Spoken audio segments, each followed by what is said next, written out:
உன் அண்ணி நல்ல விதமா நடந்துக்கிறாங்கன்னா நம்ம அண்ணன் அவங்க கிட்ட நல்ல விதமா நடந்துக்கிறாரு. இவளுக்கு நல்ல புருஷனா நீ என்ன பண்ணிருக்க? எப்ப பார்த்தாலும் அவளை குறை சொல்லிட்டே இருக்கிறது. நானும் ஒரு குடும்பத்துல வாழ போன பொண்ணுதான். எனக்கு இவ சந்திக்கிற பிரச்சனை எல்லாம் இல்ல. இவ ஒரு தப்பு பண்ணிட்டா, அதை ஏன் இப்படி பண்ணான்னு யாராவது கேட்டீங்களா? அதை விட்டுட்டு தாலி கழட்டி கையில கொடுத்துட்டு போக சொல்ற, என்ன அர்த்தம்? அவளுக்கு நல்ல நீ ஒத்து உதறல. சரி, எதுக்காக சிலை தூக்கிட்டு போய் குளத்துக்குள்ள போட்டா? சொல்லுக்கா. ஏய் சொல்றி, வாயில என்ன வச்சிருக்க? சொல்றி. நான் சொல்றேன்.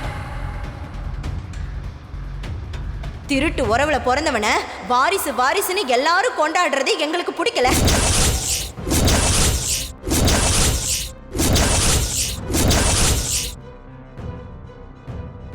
பூஜை பண்ணா வாரிசு வந்துருவான், அதனால பூஜை நடக்க கூடாதுன்னு சிலையை தூக்கி குளத்துக்குள்ள போட்டோம். போதுமா?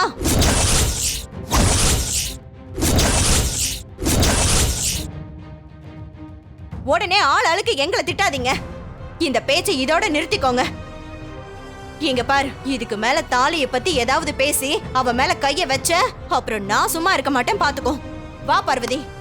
பத்மா,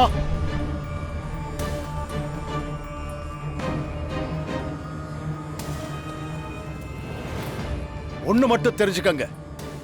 இந்த வாரிசு வரதுல இந்த குடும்பத்துல யாருக்கு விருப்பம் இருக்கு யாருக்கு விருப்பம் இல்லைன்னு எனக்கு தெரியும்.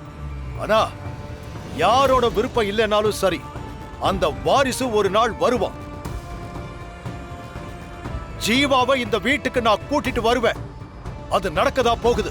அத இங்க யார் நினைச்சாலும் தடுக்க முடியாது. ஜீவாவை கொண்டு வந்து நிறுத்தினா சொத்துல பங்கு கொடுக்கறதுக்கு கையெழுத்து போடுறேன்னு சொல்லிருக்கீங்கல்ல, நான் கொண்டு வந்து நிறுத்துறேன். உங்களை கையெழுத்து போட வைப்பேன். அப்ப தெரியும் இந்த ரகுராம் யாருன்னு. அவனை இந்த குடும்பத்தோட அதிகாரப்பூர்வ வாரிசா ஆக்க போறேன். அதை உங்க கண்ணு முன்னாடி நடத்தி காட்டதா போறேன்.